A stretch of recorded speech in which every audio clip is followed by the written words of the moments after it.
Mic TV news. నా పేరు సహస్ర. ఇప్పుడు బ్రేకింగ్ న్యూస్ చూద్దాం.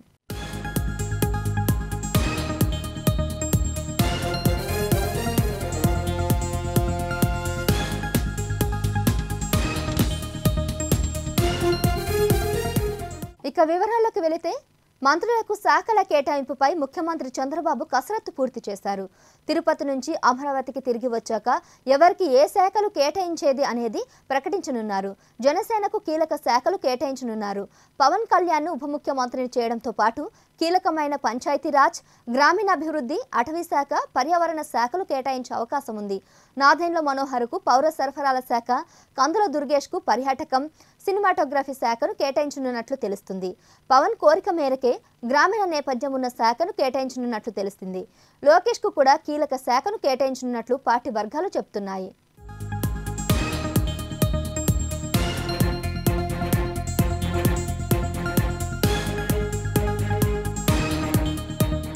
ఆంధ్రప్రదేశ్ ముఖ్యమంత్రి చంద్రబాబు నాయుడు తిరుమల శ్రీవారిని దర్శించుకున్నారు.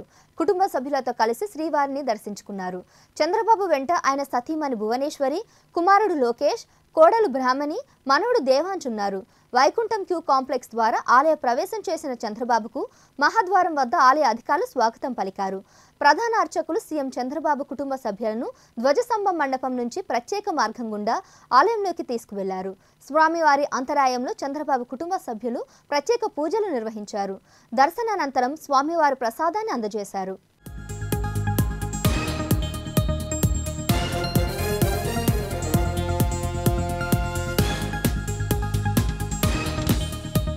సీఎం చంద్రబాబును చూసేందుకు వైకుంఠ క్యూ కాంప్లెక్స్ వద్దకు టీడీపీ కార్యకర్తలు, నాయకులు భారీగా తరలివచ్చారు. తిరుమలలో దర్శనానంతరం చంద్రబాబు అక్కడి నుంచి బయలుదేరారు. గన్నవరం ఎయిర్పోర్టు నుంచి విజయవాడ దుర్గా గుడికి వెళ్లారు. అనంతరం దుర్గా మల్లేశ్వర స్వామివార్ల దేవస్థానం నుంచి ఉండవల్లిలోని నివాసానికి వెళ్లనున్నారు. సాయంత్రం సచివాలయంలో తన ఛాంబర్లో బాధ్యతలు స్వీకరించనున్నారు. ఈ సందర్భంగా 5 ఫైళ్లపై సంతకాలు చేయనున్నారు.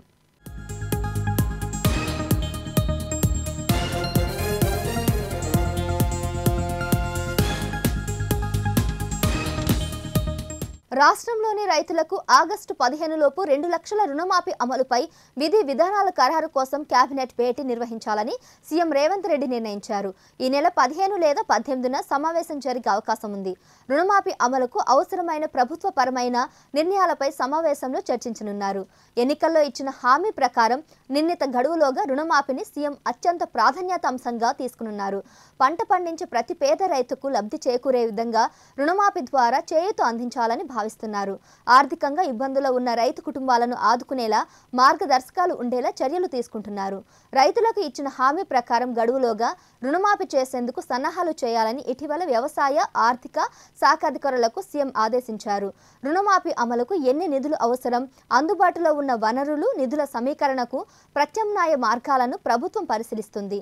రుణమాఫీ అమలుకు ఏ తేదీని కటాఫ్ చేసుకోవాలి, అర్హులైన రైతుల గుర్తింపునకు విధి విధానాలు ఎలా ఉండాలనే అంశంపై కసరత్తు మొదలుపెట్టింది.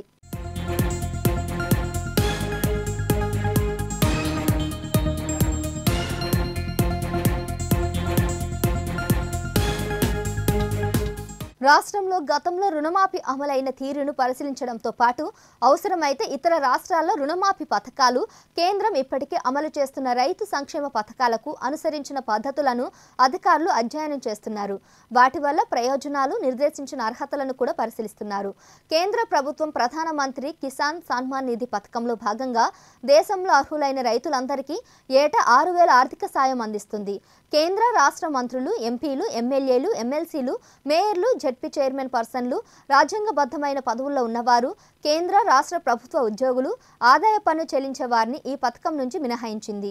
రాష్ట్రంలో రుణమాఫీ అమలుకు అటువంటి ప్రత్యేక మార్గదర్శకాలు పాటించాలా, తద్వారా అసలైన రైతులకు మేలు జరుగుతుందా అన్న అంశాలపై ప్రభుత్వం సమాలోచన చేస్తుంది.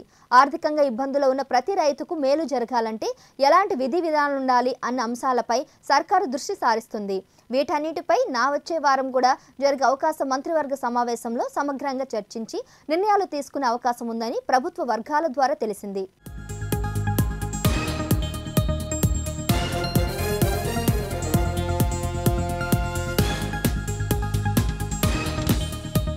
ఇక ఇదే అంశంపై మరింత సమాచారం మా ప్రతినిధి భార్గవ్ అందిస్తారు.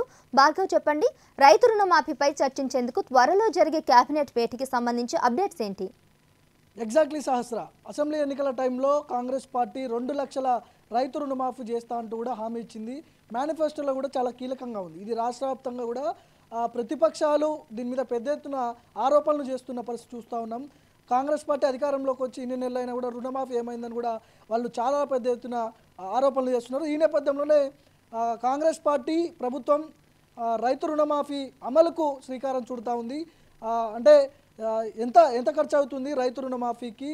2 లక్షల పాటు ఇందులో రుణమాఫీ చేయాల్సి ఉంది కాబట్టి ముఖ్యంగా ఇందులో కొన్ని షరతులు వర్తించేలా కాంగ్రెస్ పార్టీ ప్లాన్ చేస్తూ ఉంది. ముఖ్యంగా ఎల్లుండి 15న రాష్ట్ర క్యాబినెట్ భేటీ జరగనుంది. ఈ క్యాబినెట్లో కొన్ని కీలకమైన అంశాలు చర్చించే అవకాశం ఉంది. ఇందులో ప్రధానంగా రైతు రుణమాఫీ అంశం తీసుకొచ్చే అవకాశం ఉంటుంది. ముఖ్యంగా ఇందులో అసలైన రైతులు ఎవరైతే భూమిని సాగు చేసుకుంటూ ఓన్లీ భూమి మీద ఆధారపడి వ్యవసాయం చేసుకొని బతికే వాళ్ళ ఆ ప్రజలకు మాత్రమే ఇందులో చాలా కీలకమైన పెద్దపీట వేసే అవకాశం కనిపిస్తూ ఉంది. ముఖ్యంగా రైతు రుణమాఫీ అనేది 15 ఆగస్టు లోపు ఖచ్చితంగా అమలు చేసి తీరుతామంటూ కూడా మొదటి నుంచి కూడా ముఖ్యమంత్రి రేవంత్ రెడ్డి సవాల్ చేశాడు. ఇంతకుముందు కూడా ప్రతిపక్షాలు సైతం రాజీనామాలకు కూడా సిద్ధమయ్యారు. ఇదే రైతు రుణమాఫీ చేయకపోతే 15 ఆగస్టు లోపు ఖచ్చితంగా రాజీనామాలకు సిద్ధమని కూడా బీఆర్ఎస్ పార్టీ లాంటి ప్రతిపక్షాలు కూడా రాజీనామాలు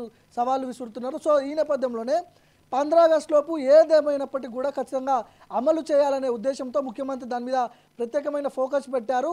ఎల్లుండి జరగబోయేటటువంటి క్యాబినెట్ మీటింగ్లో దీని మీద ప్రధానంగా చర్చ వచ్చే అవకాశం ఉంది. ముఖ్యంగా ఇందులో రైతు రుణమాఫీ విషయంలో పిఎం కిసాన్ స్కీమ్ కింద ఆ తరహాలో ఈ రైతు రుణమాఫీ అమలు చేయాలని కూడా రాష్ట్ర ప్రభుత్వం చూస్తూ ఉంది. ముఖ్యంగా ఇందులో ఎమ్మెల్యేలు, మంత్రులు, ఎమ్మెల్సీలు, జడ్పీ చైర్మన్లు, అదేవిధంగా రాజ్యాంగబద్ధమైనటువంటి హోదాలో ఉన్నటువంటి వారికి ఈ రైతు రుణమాఫీ వర్తించదు, వాళ్ళకు రాదు.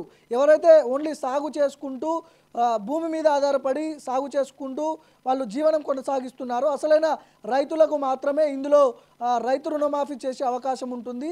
ఆ లెక్కలన్నీ కూడా తీయండి అంటూ కూడా ముఖ్యమంత్రి రేవంత్ రెడ్డి అధికారులకు ఆదేశాలు ఇచ్చిండు. ఖచ్చితంగా 15 లోపు అంటే ఆగస్టు 15 లోపు ఈ రైతు రుణమాఫీ ఖచ్చితంగా మనము అమలు చేయాల్సిందే అంటూ కూడా చర్చలు కొనసాగిస్తున్నారు. మంత్రులతో క్యాబినెట్ మీటింగ్లో జరగబోయేటువంటి చర్చలు, మంత్రుల అభిప్రాయాలు తీసుకొని అసలు ఎంత ఖజానా ఉంది, ఎంతమంది రైతులు ఉన్నారు, అసలైన రైతులు ఎంతమంది, మరి భూస్వాములు ఎంతమంది, వీళ్ళందరూ అన్ని లెక్కలన్నీ కూడా తీసి అసలైన రైతులకు మాత్రమే ఇందులో పెద్దపీట వేసే దిశగా కూడా రైతు రుణమాఫీ ఇచ్చే అవకాశం కనిపిస్తూ ఉంది. ముఖ్యంగా ఇందులో రాజ్యాంగబద్ధమైనటువంటి పదవుల్లో ఉన్నవారు, అదేవిధంగా రాజకీయ నాయకులు కావచ్చు, ఎమ్మెల్యేలు, మంత్రులు, ఇటు జడ్పీ చైర్పర్సన్లు ఎవరైతే ఉంటారో వీళ్ళందరూ కూడా రైతు బంధు వచ్చే అవకాశం ఉండదు. ఇందులో కేంద్ర ప్రభుత్వం చేస్తున్నటువంటి పిఎం కిసాన్ సమ్మాన్ ఈ స్కీమ్ ఆధారంగానే ఆ తరహాలోనే ఇక్కడ రైతు రుణమాఫీ అమలు చేసే అవకాశం ఉంటుంది. ముఖ్యంగా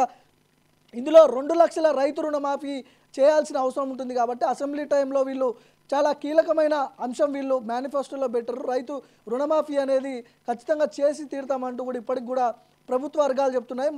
ముఖ్యంగా ఇందులో అర్హులైన రైతులకు మాత్రమే రైతు బంధు సహాయం అందజేస్తామని గవర్నమెంట్ చర్చించుకున్నట్టు కూడా మనకు తెలుస్తూ ఉంది. రాష్ట్రంలో చాలామంది వ్యవసాయ కుటుంబాలు ఉన్నాయి, అదేవిధంగా చాలామంది భూస్వాములు కూడా ఉన్నారు. ఈ భూస్వాములకు గతంలో ఏదైతే రైతు బంధు విషయంలో ఒక లిమిటెడ్గా పెట్టి కొంతమంది అంటే 5-10 ఎకరాల లోపు ఉన్న వాళ్ళకి ఎట్లయితే రైతు బంధు ఇచ్చారో అదే తరహాలో అసలైన భూస్వాములకు కాకుండా అసలైన రైతులకు మాత్రమే రైతు రుణమాఫీ ఇచ్చే దిశగా కూడా ప్లాన్ చేస్తూ ఉన్నది. ముఖ్యంగా దాదాపు 39,000 కోట్ల రూపాయలు ఈ రైతు రుణమాఫీకి అవసరం ఉంటుంది. కానీ ఇందులో ఇప్పుడు రాష్ట్ర ఖజానాలో పైసలు లేవు, అసలు ఆర్థిక స్థితిగతి అంతంత మాత్రంగా ఉంది కాబట్టి ఓన్లీ అర్హులైన రైతులకు మాత్రమే ఈ రైతు రుణమాఫీ ఇచ్చే దిశగా కూడా గవర్నమెంట్ ప్లాన్ చేస్తూ ఉంది. ముఖ్యంగా ఇందులో ఏదైతే కొన్ని మినహాయింపులు, కొన్ని షరతులు వర్తిస్తాయంటూ కూడా రాజకీయ వర్గాల్లో ఒక చర్చ జరుగుతూ ఉంది.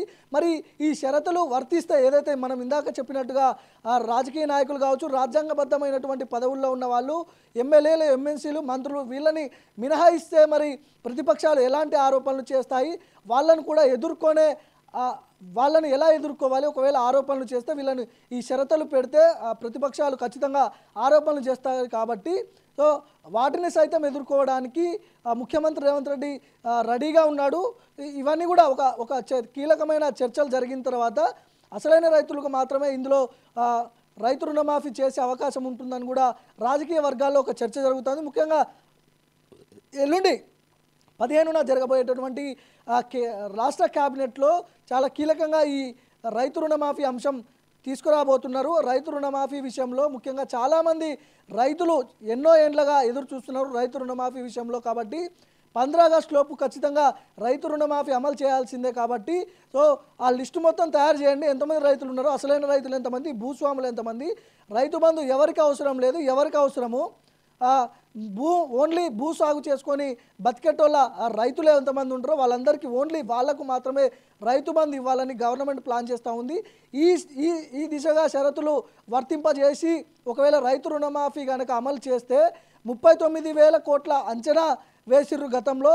సో అంతవరకు కూడా 39,000 కోట్లు రాష్ట్ర బడ్జెట్లో ఖజానా లేదు. కాబట్టి సో ఈ షరతుల వల్ల కొంత అమౌంట్ తగ్గే అవకాశం ఉంటుంది. కాబట్టి రైతులందరికీ, అసలైన రైతులందరికీ న్యాయం చేసే దిశగా కూడా రాష్ట్ర ప్రభుత్వం ఇక్కడ కసరత్తు చేస్తున్నట్లుగా కూడా తెలుస్తూ ఉంది. మరి ఈ షరతులకు ఏదైతే ఎంపీలు, ఎమ్మెల్యేలు, మంత్రులు వీళ్ళందరినీ కూడా కొన్ని షరతులు పెట్టారు. కాబట్టి రాజ్యాంగబద్ధమైన అంశాలు ఏవైతే వ్యక్తులు ఉంటారో వాళ్ళకి మినహాయింపులు చేసి అసలైన రైతులకు ఇస్తే వాళ్ళ ప్రతిపక్షాల నుంచి వచ్చే ఆరోపణలను ఎదుర్కోవడానికి సైతం కూడా ఒక కీలకమైన చర్చ కొనసాగే అవకాశం ఉంటుంది ఇందులో. సో చూడాలి రైతు బంధు మరి పూర్తి స్థాయిలో చేస్తారా, వీళ్ళు అన్నట్టుగా కొన్ని షరతులు వర్తించి ఇందులో కొన్ని మినహాయింపులు చేస్తే ఎలాంటి ఆరోపణలు ప్రభుత్వం ఎదుర్కోవాల్సి వస్తుంది అనే అంశాల గురించి క్యాబినెట్ జరిగిన తర్వాత మనం ఎలాంటి చర్చలు జరుగుతాయి, క్యాబినెట్లో ఏం నిర్ణయాలు తీసుకుంటారు అనే అంశాల గురించి వేచి చూడాల్సింది. మొత్తానికి ఇక్కడ 15 ఆగస్టు లోపు గవర్నమెంటు రైతు రుణమాఫీ చేసే అవకాశం ఖచ్చితంగా కనిపిస్తూ ఉంది. వీళ్ళన్నట్లుగానే షరతులు మినహాయింపులు ఉంటే ఎవరైతే భూస్వాములు వీళ్ళందరినీ మినహాయిస్తే ఖచ్చితంగా అసలైన రైతులకు ఇందులో న్యాయం చేసే దిశగా కూడా గవర్నమెంటు రుణమాఫీ చేస్తే రాష్ట్ర ఖజానాలో ఉన్నటువంటి అమౌంట్ సరిపోతుందా లేదా, మరి ఎన్ని 2 విడతల్లో చేస్తారా, 3 విడతల్లో చేస్తారా, లేకపోతే ఒకటేసారి రుణమాఫీ చేస్తారా అనే అంశాల గురించి మనం వేచి చూడాల్సి ఉంది. ఏం జరగబోతుంది అనే అంశాల గురించి క్యాబినెట్ సమావేశం తర్వాత.